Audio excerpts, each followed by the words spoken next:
1 minute.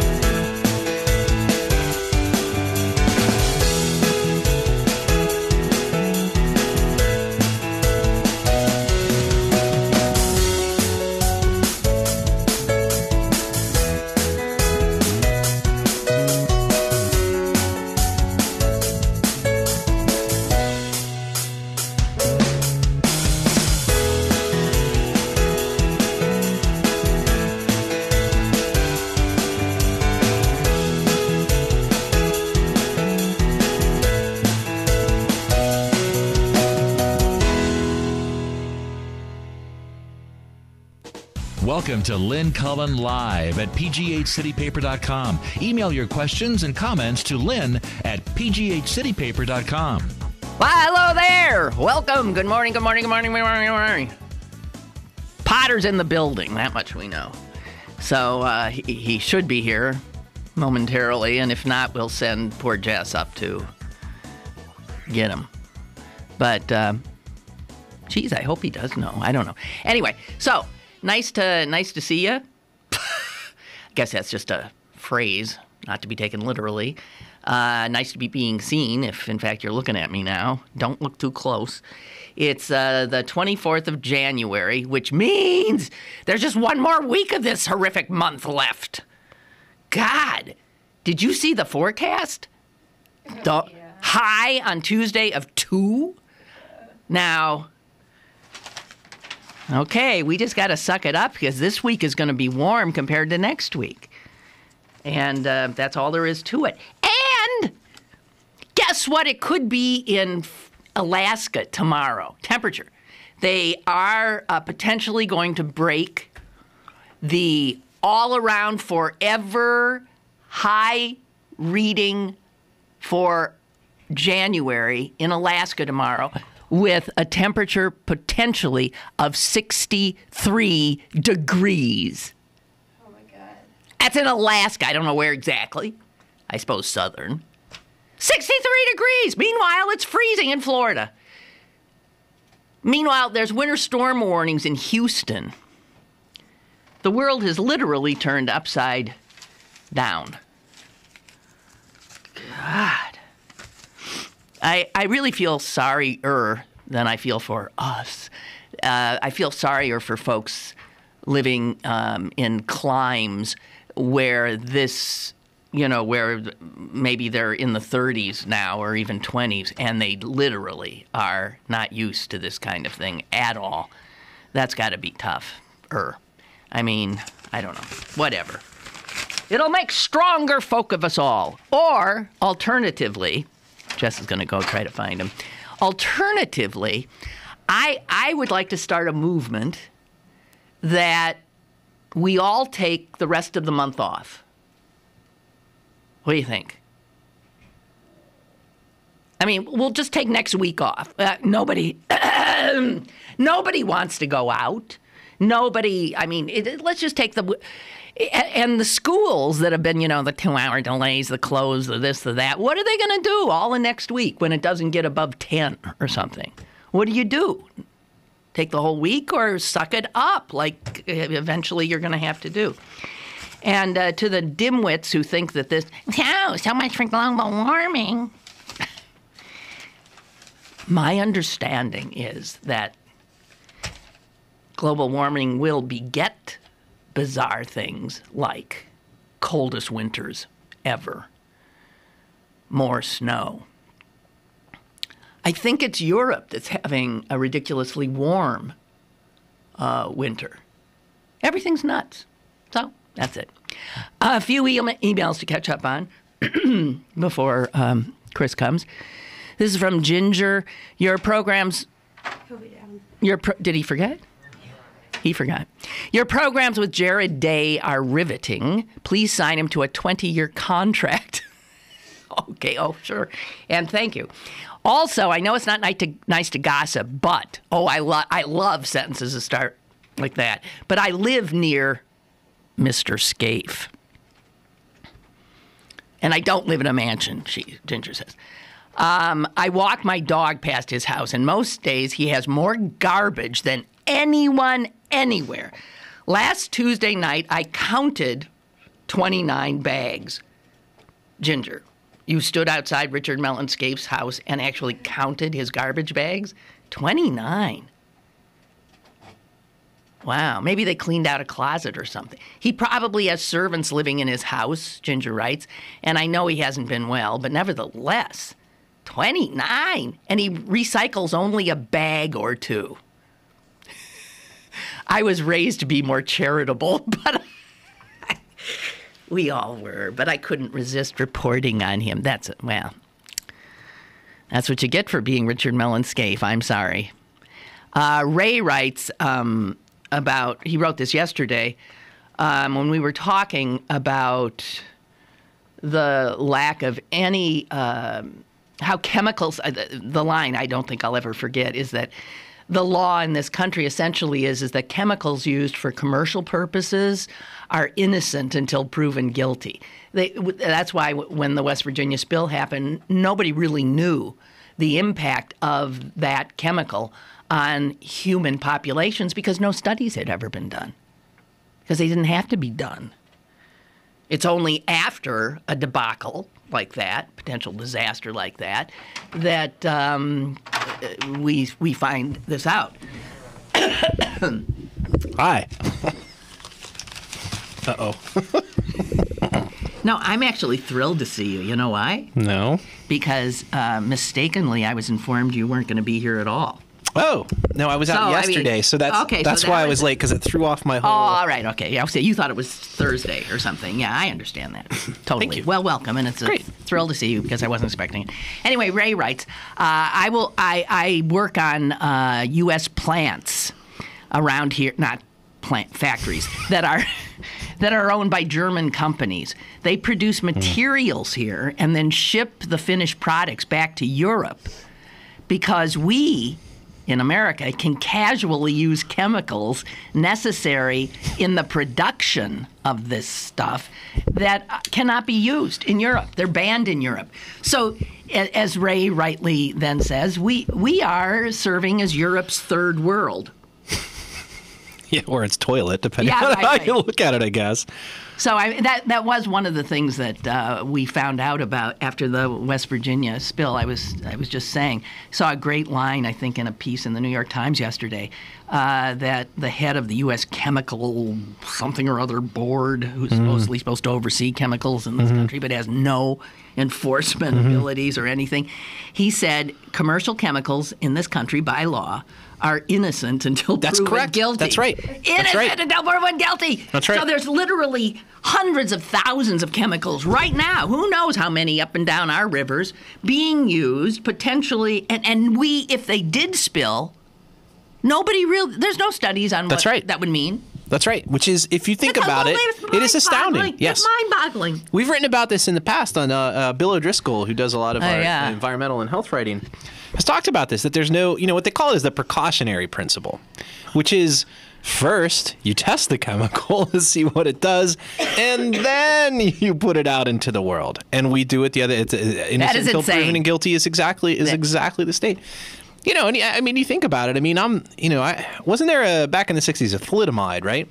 Was a drug women were taking, right, for morning sickness. And back then, we had the more restrictive thing. You had to go through tests through the So that didn't happen FDA. to So American it didn't happen kids, to Americans the way it happened to Europe. Yeah. And now Europe are the ones who have a precautionary principle in place, and we're just, I mean, that to me was the most astounding thing when those stories first came out, was reading the newspaper accounts. They're just like, oh, what is this stuff? And no laws had really been broken, nothing, no, because nobody vets these.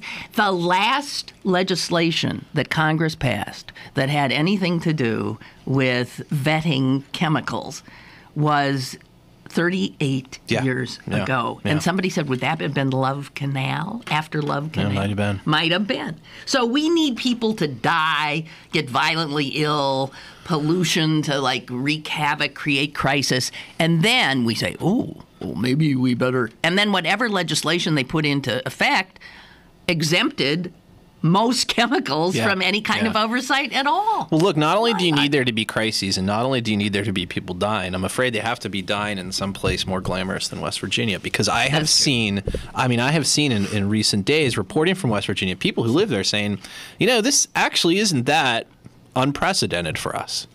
Like people who live near streams or whatever say, from time to time, something gets spilled in there and God only knows what it is, but it smells terrible or it looks foul or whatever. And we just stay out of the water until it washes away. Did you see their Senator Manchin? Yes. It takes pity upon chemical producers and goes and speaks to them and says, essentially, I know you feel under attack and I feel your pain. Yeah. I was just Senator Manchin, the Democrat from Monsanto or the Democrat from Union Carbide. That's right. Exactly right. So, anyway. Looks like we got a call coming in here. Hello. Hi, caller. How you doing today? Good. I just want to throw three things out at you. First thing, a study that I saw on the internet where it said 50% of the Congress are millionaires and assholes, and the other 50% are just assholes. But to go on next, I want to ask you, why President Obama, he's always, I know I've mentioned this before, but he's out there talking for the middle class about the minimum wage and other things like that, unemployment, where he wants to throw a few crumbs to you. But the son of a gun is still insisting that this trade agreement is going to help America, where the last time we lost 750,000 jobs through NAFTA that was signed by Bill Clinton, which campaigned against it. Right. And now everybody's all excited about Hillary, which they are both anti-union. They always been. People don't know that, but they're not for unions. And what are they going to do, come in there and sign another trade agreement? We're just gutting the middle class through this whole trade agreements, and then we throw little crumbs, unemployment, we'll raise the minimum wage, but it'll never pass. I just don't understand it. Well, what you're failing to acknowledge and come to terms with is that multinational corporations rule this world. Yes, I understand. Okay? That. Yeah. And governments do their bidding. Do you just... Potter's agreeing with me. That's it. That's just it. And the last thing I want to say, Huckleberry, whatever his name is, he looks like Gomer Powell. What did he say? Wait, thank you. What did he say? Because I have this from Marge. It says something about women's libidos. What did he say? I guess this is an effort. I guess this is a Republican effort to improve their outreach to women, and it was something like, at least what I saw, and maybe he said a bunch of crazy stuff. What I saw was something to the effect of, "We respect women because, unlike those Democrats, we don't think you're so all fired horny and that you need the government to pay for your birth control. They're just indulging your libidos." That is what.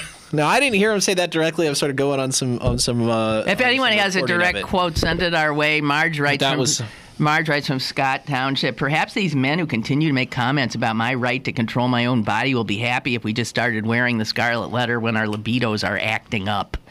Which hopefully, I know I'd appreciate that. Yes,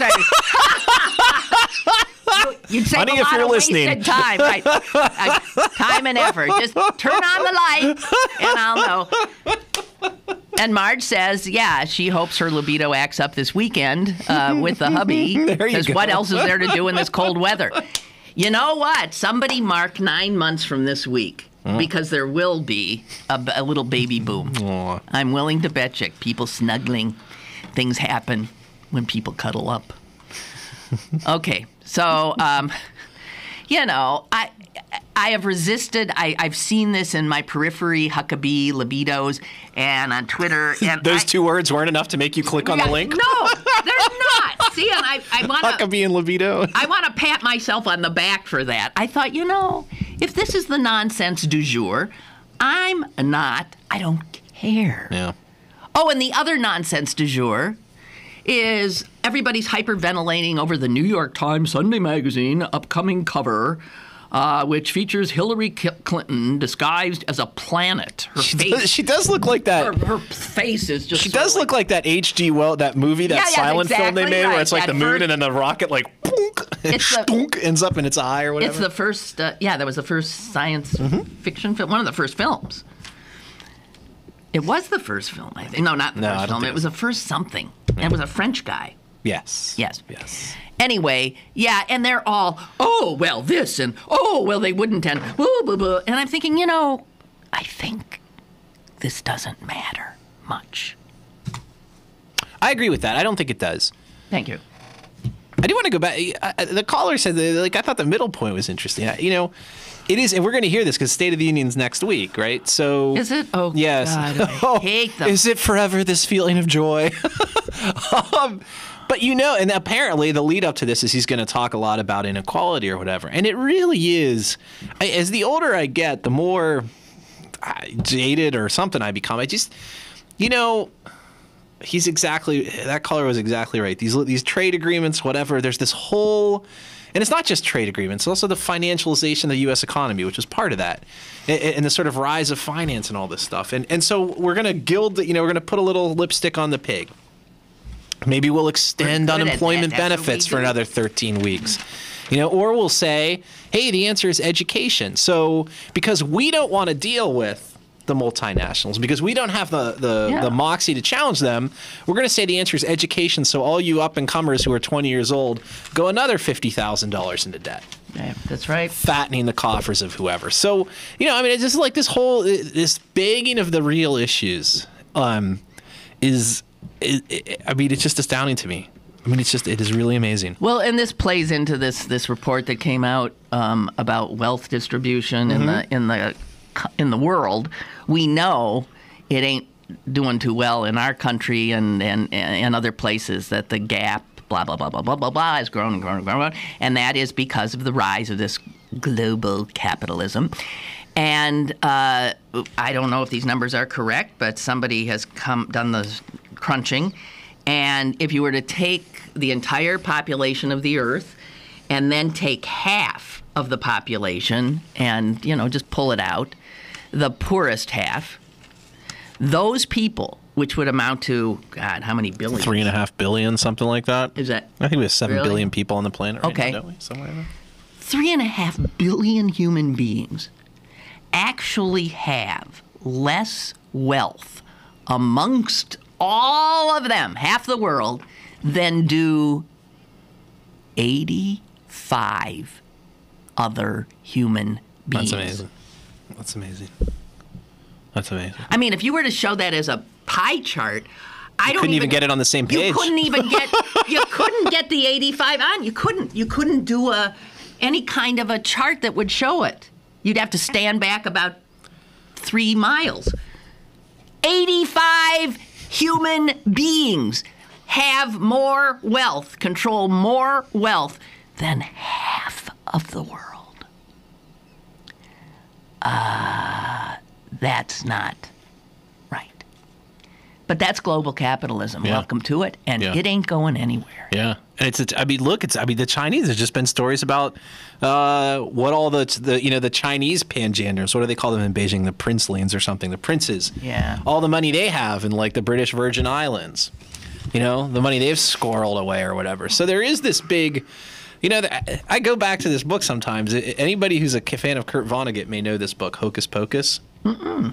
It's not one of his best known, but it's actually in a lot of ways the most prescient because it's a lot about. It was written, I think, in the Reagan years, which in a way we're still living in, right? And he talks quite a bit about how he feels like this character feels like essentially there's this wealthy elite in America who don't even really consider themselves Americans.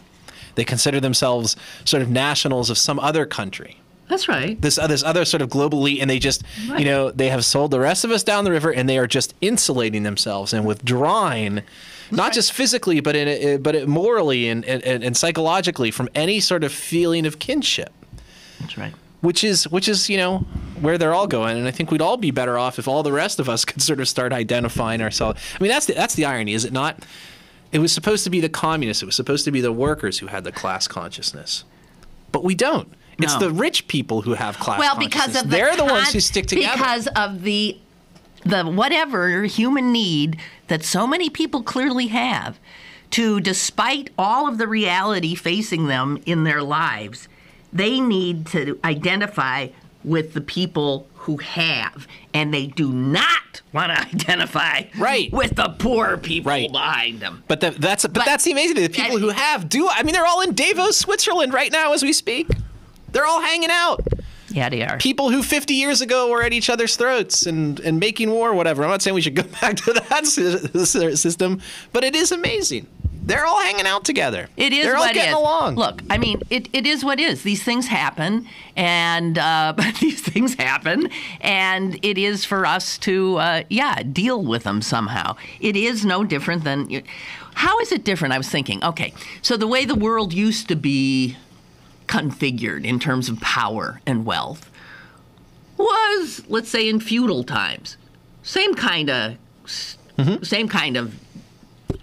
Most people had nothing, and a few had a lot, right? When has it been much different? That's the irony. One could make a pretty good case that there was a fairly brief period of time that because we all happen to grow up within it or just after it. That's it. That seems the natural order. You know what? Order the 50s and 60s and whatever in America are the aberration. Right, but we all think that's how it's always been. It's the aberration that there was this, all of a sudden, regular people's boats got lifted and there were opportunities. Right. And that's the aberration, I think. I do think. But the more you study history and the more you see Pittsburgh for how many decades was We're Pittsburgh a totally a cesspit for the it's a totally top-down city. Maybe always has been. But maybe it's a little, I don't know, better than I used to be. Who knows? Hey, I want to wing this by you because I am flummoxed by this. Do you want to take a commercial break maybe first? Just thought I'd mention it.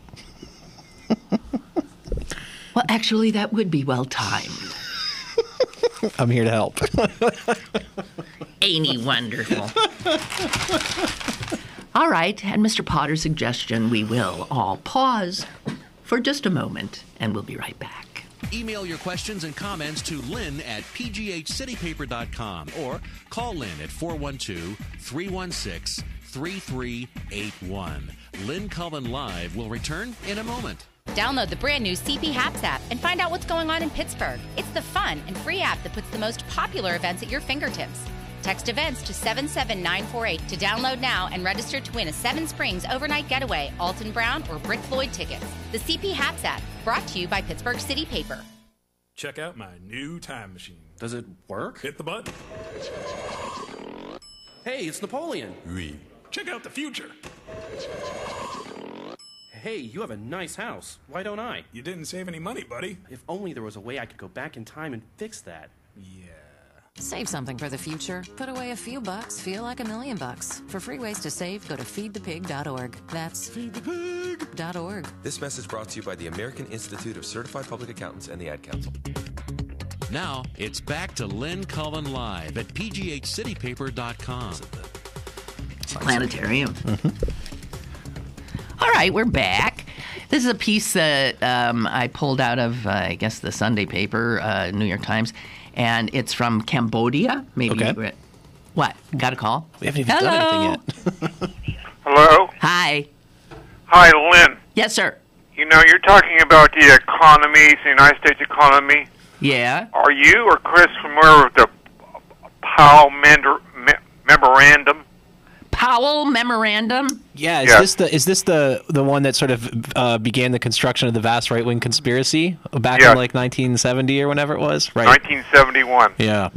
Okay, well, no, since some of us are getting very hazy on this, somebody tell me what the Powell Memorandum is? Well, first of all, Lewis Powell was a member of the Supreme Court appointed by Richard Nixon in 1972. Okay. In 1971, he said what is known as the Powell Memorandum to the Chamber of Commerce, saying that business and the Chamber of Commerce should take a much more aggressive position or stance in dealing with government in regard to business. Right. This while he was seated? No, it's just before. Oh, before he was on the court. Okay. Before a year before he got on the court. Oh, okay. He issued this memorandum. Okay. and out of this, the Business Roundtable was formed. The United States Chamber of Commerce became much more aggressive when dealing with government. Heritage Foundation, SCAFE, the Coors family all began to set up their own little intellectual infrastructure. And think tanks. Yep. Right. And I'm reading a book called Who Stole the American Dream by Henrik Smith. Mm-hmm. He says the year 1978 was a pivotal year for Congress to aid in big business. Yep. Which is ironic, of course, because our president was one Jimmy Carter. Yes. Congress, at least the House was in Democratic hands. I can't think if the Senate was or not. But yeah, I mean, these are, this kind of gets to Lynn's earlier point. This is not just a matter of evil Republicans, although we reserve the right to blast them too. No. This is a bipartisan scandal, as all the worst ones are. They're just more happily, and cozy in the grasp of these plutocrats. But yeah. But this always started by a man who became Lewis Powell, Justice of the Supreme Court. Yep. Thank you. Thanks for the call, man. Yeah, thank you. That's all very true history. Okay. This is out of Cambodia, Phnom Penh. Mm-hmm. About 250 workers in a garment factory had to be hospitalized. The production line was shut down because they're all women. They all started fainting at the same time. Mm-hmm. 2 days later, the factory was back up and the mass faintings happened again. One worker started barking commands in a language that sounded like Chinese. He was speaking in tongues, in other words, claiming to speak in the name of an ancestral spirit, demanding offerings. Well, as she spoke, more workers fell down. Factory owners then, at the behest of all the workers, staged an elaborate ceremony to appease the spirits, offering up copious amounts of food, cigarettes, and Coca-Cola. Because that is what the spirits want. Mm-hmm. In the past few years, Cambodia has experienced a slew of these mass faintings among garment workers. Mm-hmm. The swooning has been attributed variously to heat, anemia, overwork, underventilation, chemical fumes. But according to one group of medical anthropologists and psychologists who have studied the phenomenon, 2/3 of these episodes are associated with accounts of possession by local guardian spirits. Wait a minute. What? I know. I'm telling you, and this is in the New York Times. And how could medical anthropologists say yes? In other times and places, listen to this, ethnographers have also noted seemingly magical manifestations when indigenous populations first confront industrial capitalism. But some kind of... I remember stuff happening with the Hmong in Minnesota. They were largely in Minnesota. That's right. Where they had these night terrors and then actually died in their sleep. We had same kind of thing. What? Isn't that bizarre? Yeah, well, where are these spirits when we need them? You know what I mean? Like, oh, why don't they organize these people exactly. instead of... They should have been there in the State House when Walker was writing his signing off his bills. Actually, though, this is this has worked in a way because when these started happening and people thought, oh my God, the spirits are furious, actually politicians started paying attention and they ended up improving the conditions and raising the salaries of these workers. Public sentiment started shifting and people started being concerned for the workers. And since then, basic pay for garment workers in Cambodia has risen. Right. But what I can't get past is that even the doctors are saying that this is some kind of a possession. You've got a case of possession. It's right here in the MRI. So you don't believe that? That there can be kind of a mass? No, I do. Like I quite do believe that. And in fact, I mean, in a way, if you think about it, it's not surprising. Assume a population put under stress. Under the stress of a whole new thing. Great stress. It is going to, there's going to be some collective manifestation of that, and maybe we shouldn't be surprised if the manifestation of it is in the form of something that's culturally agreed upon anyway, right? So you're talking about a population of folks who has a comforting. It's coming from the very thing that they're losing. These traditions, this tradition that has been right. Exactly. It is a tradition that's been a sort of a mainstay of your life for all these generations. All of a sudden, that entire lifestyle. I shouldn't say lifestyle. That entire way of life is at risk, is at stake. Right. Maybe not the ancestors themselves per se, but everything that they came with. But you can see the ancestors rising up against this, like essentially this wiping out of everything that has been. Yeah. But I don't know that. I think with the Hmong thing, where just totally healthy young people brought to this country were dying in their sleep. Yeah, that is. We used to work. One of our reporters here, Ruth Hammond was her name. Actually, before she came to Pittsburgh, had been a reporter. She's from Kenosha. Oh, in Wisconsin, yeah. And she had been a reporter in the Twin Cities and had done a lot of work with that very population, actually, and just had some fascinating stories about some of the ways in which they were adjusting in not particularly healthy ways to American life. Crime, and there was there was all kinds of interesting stuff going on in that population.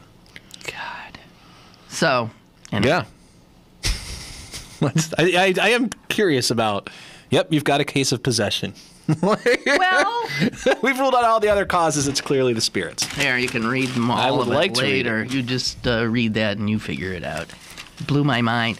So did you see how the Mars rovers there taking pictures, running around, and they took a picture of this one specific part in January on January 8th, and then apparently went over that same part and took another picture, and there was a rock that had not been there before.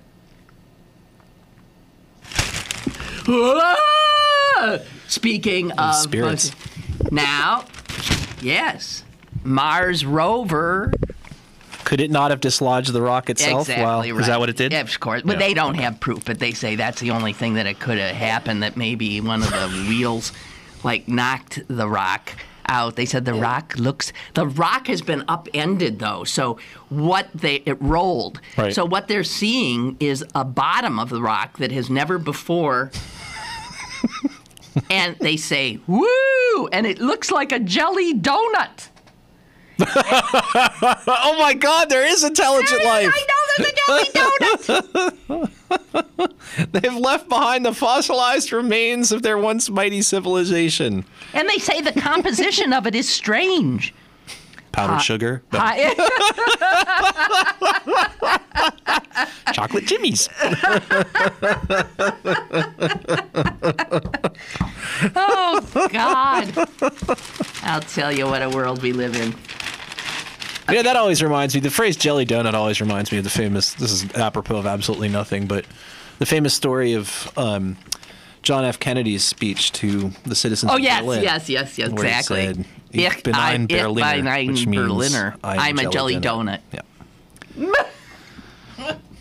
And apparently, in that, he's had something in common with Martian rocks. So there you go. So, I don't know. The world is a crazy place, amazing place. We saw a star show, my son and I, yesterday. Yeah? This sort of blew my mind. It's one of the things you always kind of know, but you don't really think about it until you see something. So we're at the Science Center, right? And we go to see the star show. It was the Beginner's Guide to the Universe or something. And he was just like, wow, look at all the stars. And it was fun for him, but everything happens. So take Saturn, right? It's got rings. The rings are like umpteen thousand, 100,000s of miles wide. They're but they're only like a couple of miles thick. Right. They're so They're thinly. thin. It's very thin.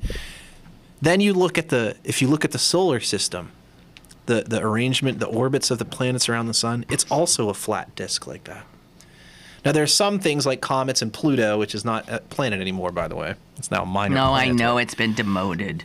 But if you look at the orbits of the planets, they're all also on a very flat kind of plane. And then you stretch out and you look at the galaxy, the Milky Way galaxy, and also it's to a flat? arranged on a plane. Well, what is that? What is? And then I think even a lot of the galaxies themselves are very like concentrated. Well, you know, I mean, it's gravity, right? Gravity forms and the very, you know, that's how the planets too get formed. They, you know, all these things that are dust in the universe sort of congeal through gravity and pull together like that. But like, why are they all flat disks, man? That's what I'm talking about. Like, why does that happen? I don't. How come there's not like a planet up here doing this, and there's another planet here doing this? How come Saturn doesn't have like a ring here? How come it's not just a big cloud of dust stuff around Saturn? You it asking far me? out. I don't know either. It's far out. Someone told me this the other day, and I want to know if this could possibly be true. This person said that the entire universe, when the Big Bang happened, that which banged, was, you know, that which Yeah. was, they think, about the size of a golf ball. And that created everything? Yeah. Come on! Yeah. Come on! Yeah, the universe started when some supreme being missed his putt. God damn, now what's going to happen? Well, I can't, you know, Yeah, it could be. It makes my head hurt. I wanted to ask the person who was doing the presentation, who was like very good, but like 2 minutes before the show goes open, my kid shouts out, "I've got poopies, Daddy!" So we had to get out of there. God! Which I have no problem with at all. Whatever. Good for you. Thanks for letting me know, son. Maybe this is somebody with the answer to my deep question. Go ahead, caller. Hey, it's Clarence from Canonsburg. Hey, Clarence. Just about 2 weeks ago, and I wish I had a better memory, I was watching a video on YouTube by Neil deGrasse Tyson. Yeah. Or explaining, or it could have been his Star Talk radio show, explaining that why things are flat like that. There's actually an explanation for it. Really? I knew there had to be. Yeah, and it definitely has to do with gravity and the way they start. They start out as like a big ball of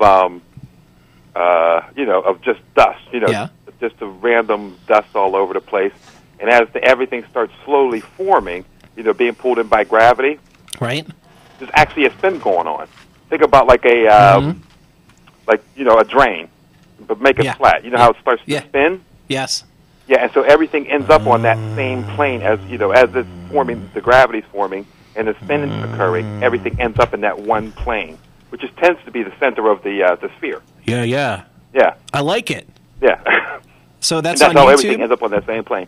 Here's the thing: the whole universe is flat. Like that. That's right. Not just every part of the universe is flat like that. The title of Tom Friedman's next book, actually. When it turns out we all have to compete with people on Betelgeuse for our minimum wage jobs, and we just better start getting used to it. Unless you're a pundit for the New York Times, in which case you rule the universe anyway. So. Will you get serious? Sorry, that was a great. Yeah, that was man. when you said that. I got a call because I just saw a video I'm on glad that. you I did. never I'm going to check why that out. everything was on a flat plane like that. Yeah, that's awesome. Thanks for calling, man. No problem. Bye, All right, thanks. Clarence. Yeah. This is great. See, I got a few years before the kid really started asking the questions, and so I'll be ready. Now I'm going to be ready for this one. Well, my answer to almost any of those questions that my son asked was, I don't know.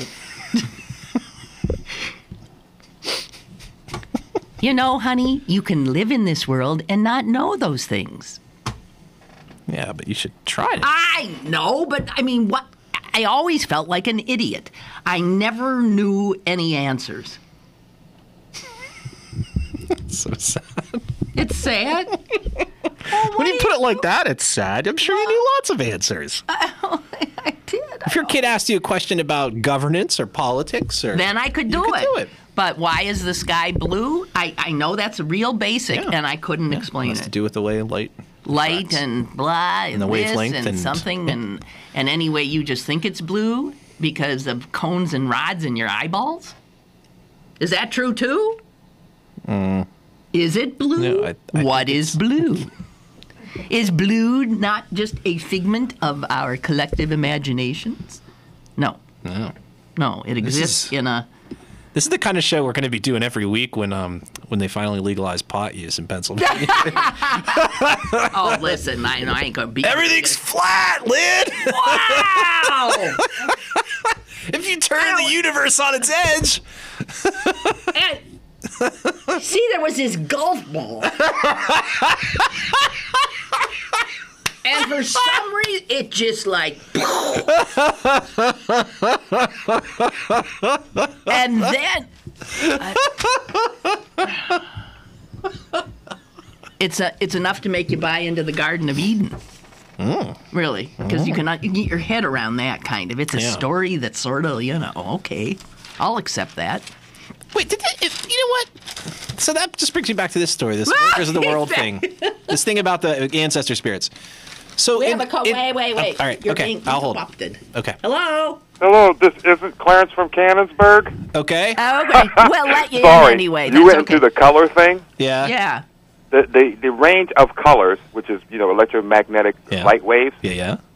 And our brain interprets what we see. We actually, there's no such thing as color. That's right. And color is infinite. There's an infinite range of colors. Right. Thank you. But there are different light frequencies. It's not like we're making that up. That does how we interpret that. But the physical... and then we get on our high horse and look down at dogs and cats because they don't perceive color in the same way that we do. I don't look down on dogs and cats for that reason, I can assure you. Shouldn't look down on them for any reason. But I want to go back to this story. So this thing about the ancestor spirits. So this guy says that this happens when people encounter capitalism. So did it happen in like Europe and the United States when we had... Well, but they're... Like, Jesus didn't help us out at all, I don't think, did he? Like, I don't recall people... I recall things, like the Luddites, Ned Ludd and those guys, sabotaging engines, but they didn't say they were doing it because, the Virgin Mary appeared to them or anything. Well, I don't... this is where Jared Day might help us. I think there have been all kinds of religious kind of revivals that have gone back where people try to get their bearings in times of transformative social and political movements. All right. But did we have that kind of millennial thing with... Okay. Caller? Go ahead, caller. Hi. Hi, guys. I would say that I'm going to just make speculation, but... I think it hasn't happened. I think there are instances of it happening to, let's say, European culture, including European culture in the United States. But I think because European culture in Europe and in the United States was brought up through that process, it's less predominant. It wasn't as abrupt. As, say, I'll give you another example, the drinking problem in the Inuit population. Right. Yeah. Okay. I think that's a good point. Thank you. Good call. And I think to some degree, the right wing in the United States, the Tea Party, is a manifestation. Well, I think that's true too. It shows people who are being everything they thought it was right is being turned upside down. They feel under assault, threatened by the end of the world as they knew it. Their belief system is based in Christianity. Yes. And yeah, that's true. Well, but don't you think that's that kind of cramped and reaction to change is somewhat like that? Would that they start passing out? Sure. Well, yeah. Well, and the only thing they're passing out is ammunition. Ow. What? The Salem witch trial. Yeah. Yeah, although that, I think that they've I think you'd have to call that a pre-capitalist thing. Because then I think also that turned out to be poisoning, essentially. Our guy? No. They disproved that. Really? I thought it was a mushroom. It was the mold on the grain that they were using to make them. They were all high on psilocybin. Yeah. Yeah, exactly. Well, that's true. Yeah, exactly. But here's another thing: is that feng shui? They talk about feng shui, and I got in an argument with an architect one time who was this very spiritual feng shui architect and believed it was all bad. And I said, listen, it's not. It's been co-opted into spiritualism. Initially, feng shui was a very practical thing. Right. You never have a path leading straight to your door. Right. Well, if someone's going to attack you, the more twists and turns you have to make them make on the way to your door. That's how we do it at the my better house. chance you have of defending yourself. Right. Okay. You never put your back, you never sit or put your desk to the back of a door, in the office. Right. It's all very practical things, and then they are adapted and twisted.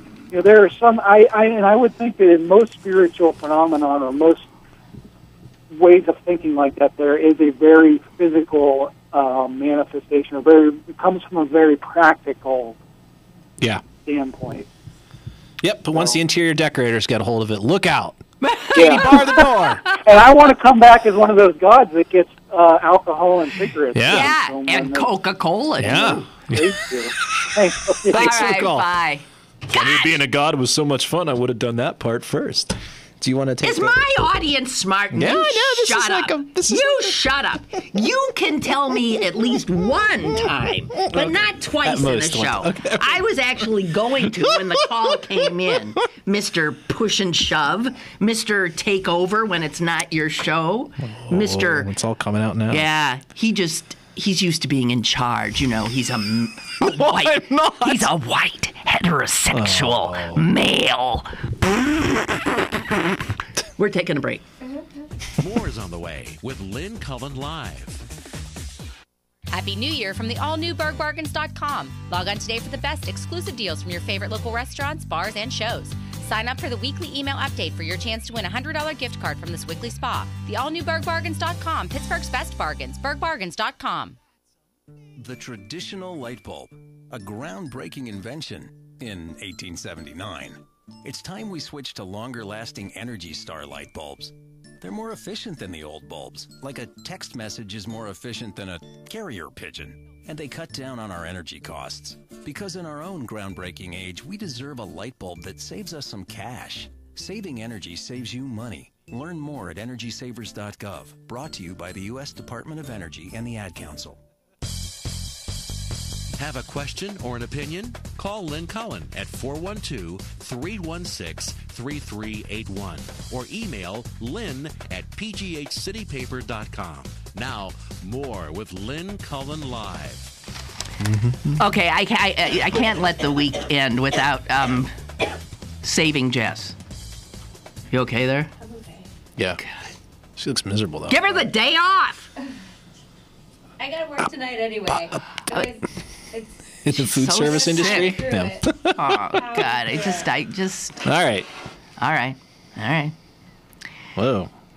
You hadn't seen this before? Oh, Potter had not seen the U.S. Olympic clothes that the team will wear.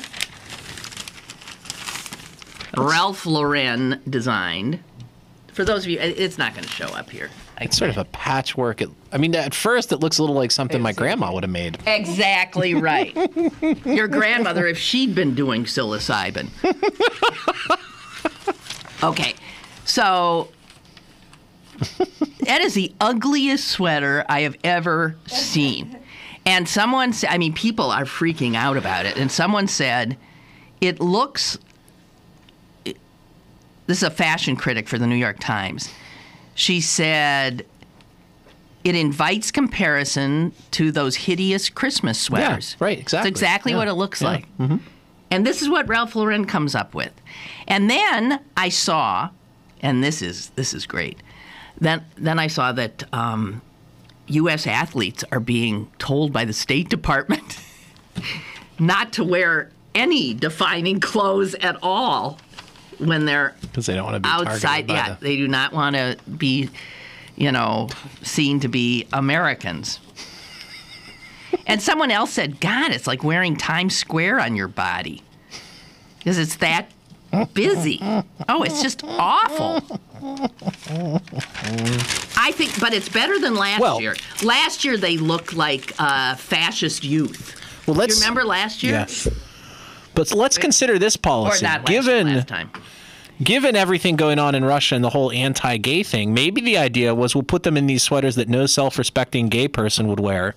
That is true. And then nobody will ever confuse them for anything else, right? So maybe that's it.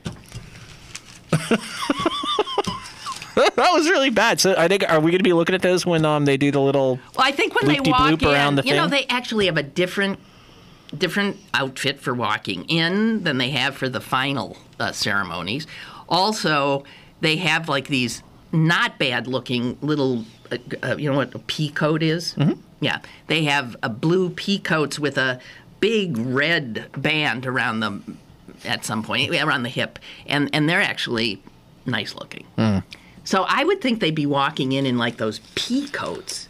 And maybe the hideous sweaters are for lolling around the Olympic Village or something. They did look like Christmas sweaters. I mean, I don't understand his question about that. It's just friggin' hideous. Okay. He should just stick to, that guy should just stick to, Ralph Lauren should just stick to doing those commercials before the Downton Abbey show. You ever see those? I start with a design that is out of time. Oh, those are so disgusting. Oh, I'm just so glad that our public broadcasting system is free from commercials. Oh, yeah, right. No, that just makes my skin crawl. And speaking of our public broadcasting system, I will be appearing later today on 4802 at 7:30 on WQED. We watched you the other night. I never get a word in edgewise. I always sort of sit there like, what? You know, I'm not used to that, sharing a measly half hour with 4 other people. Mm-hmm. What's there to say? You can yell at Bill Green, I guess. Oh, that's too easy. I did get mad at him. He got mad at me. Didn't they used to have like a guest person who would come on and be a different person? They don't do that anymore, it seems like. No. Why? Because the guests were terrible? I don't I was a guest once or twice, so maybe I ruined it for you everyone want my else. job, you can have it. No, I don't think because I don't know. I don't feel like I contribute much of anything to it because it's just not my thing. I came across a huge bin in my basement yesterday. Mm-hmm. And I thought, what's in here besides dead spiders and all kinds of horrible looking things? And I pulled out these dusty big accordion file things filled with newspaper clippings and stuff, and it was stuff all about me. Oh.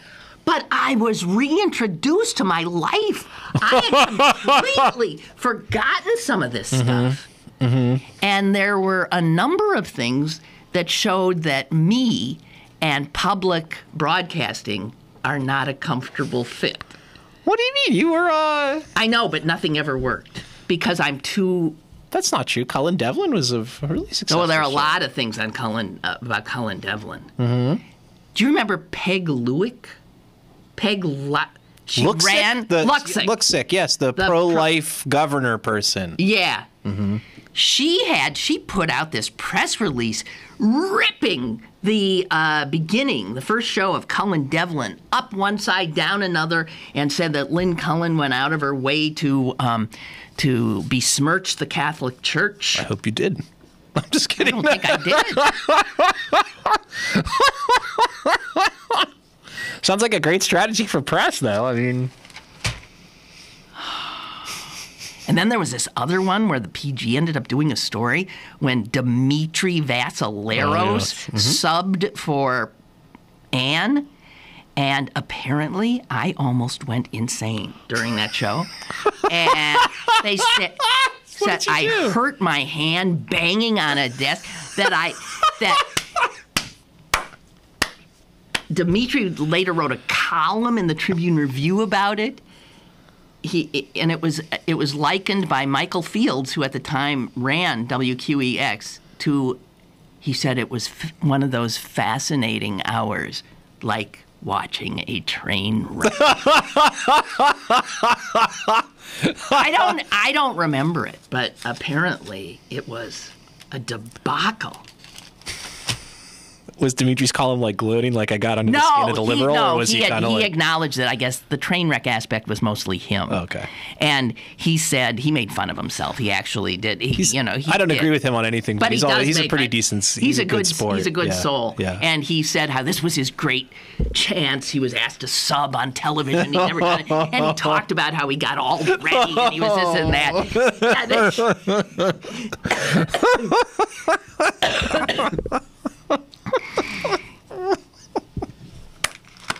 and that it was just a disaster. I have no, I absolutely wipe stuff like that out of my head. I think you have to. I think you do. Because I have this problem, like if on the rare occasions when I'll go and do something other than like this show, like I'll go and when I'm doing it, I'm not too nervous. But then when I go home at night and I'm lying in bed, I'm like, wait, I said that? I know. Do people think that was funny? I was trying to be funny, but maybe that's isn't really it dumb. awful? Yeah. Isn't it awful? And I have to tell you, that's how I feel every Friday night after 48 or 2 because I don't have control. I don't have control about what the subject is. And a lot of the subjects, my real response, I don't give a shit. You can't say that on public. I can't be me. I have to be this. What I always like about those shows, and it's not just true, I mean, I don't even remember. It wasn't even 4802 when I was on. It was that other thing that... Off cue. That was it. And so you get the list of topics like a day before. And the list of topics is like global trade, the war on cancer, women's rights, yes, no, and then like parking chairs. There's always like, any one of which should be the subject of like a 6-week-long, discussion of roundtables. I just don't, and I think, I'm blown away by. I really like. Chris Moore has a real ability to at least. Get things in, facilitate it, make some order out of it. Yes. And I'm often really impressed by the other panelists, and they actually think of things to say in a coherent fashion. And I'm always sitting there thinking, it's just...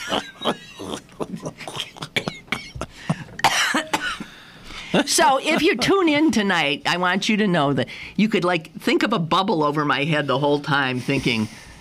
What? I don't. How much more time? Oh God! Oh Jesus, Chris! Please don't call on me for that one. Is there anything in the refrigerator? Oh God!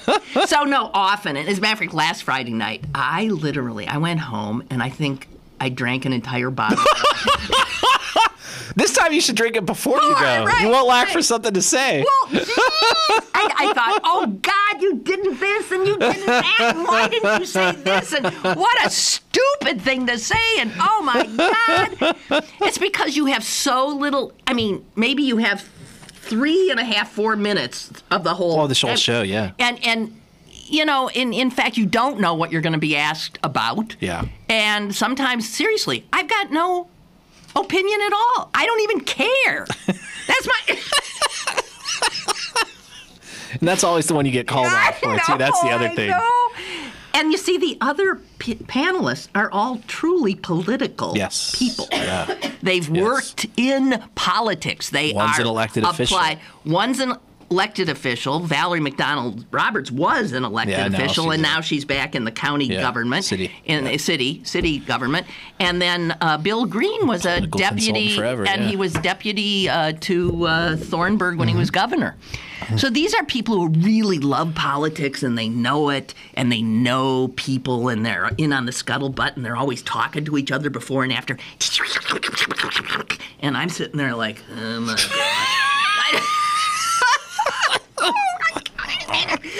I'm so not. I don't fit.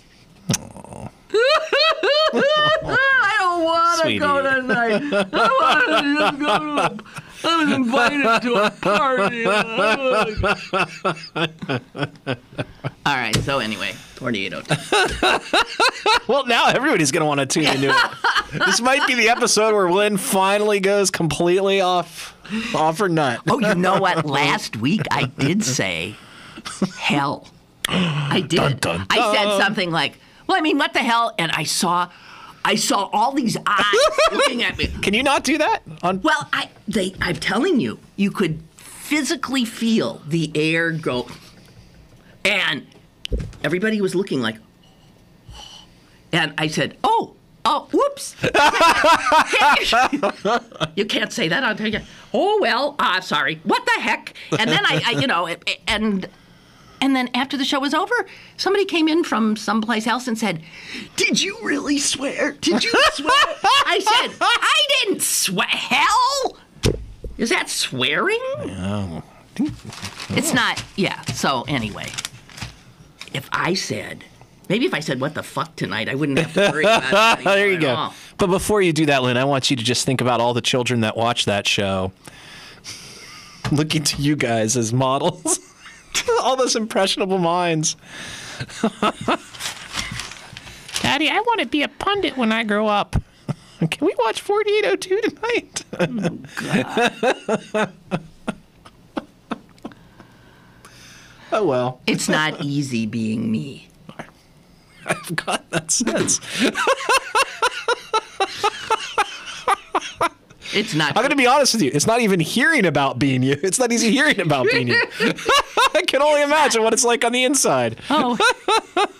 Oh, now we've got some emails. All right, here we go. Oh, Marge writes, I only watch that show because you're on it. You are great on the show, honest. There you go. Oh, See, that's nice. Marge.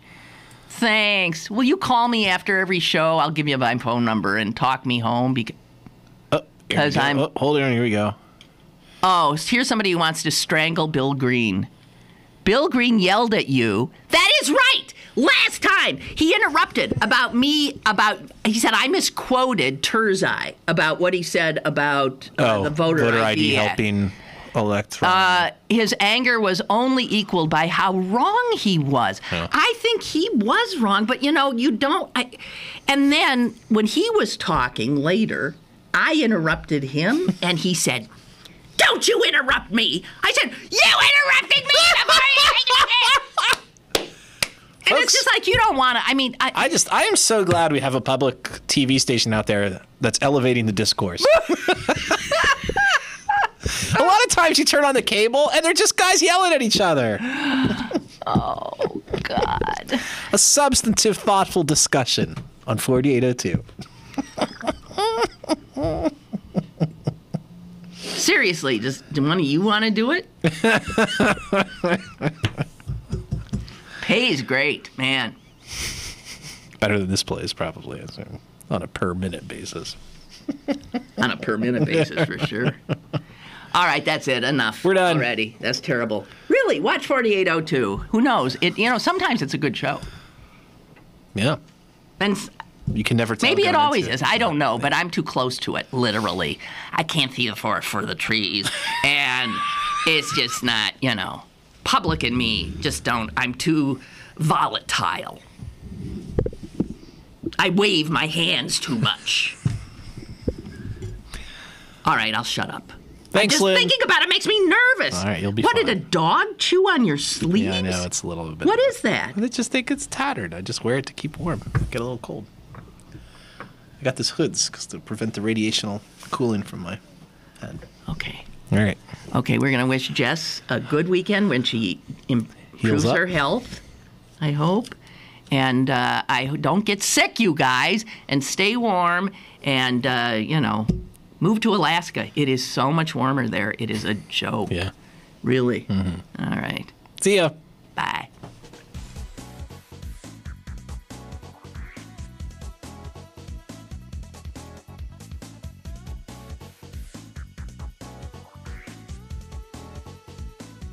Lynn Cullen Live, Monday through Friday from 10 a.m. to 11 a.m. and archived at pghcitypaper.com. The opinions expressed on Lynn Cullen Live are those of the host and do not necessarily reflect the viewpoints of Pittsburgh City Paper, Steel City Media, and its advertisers.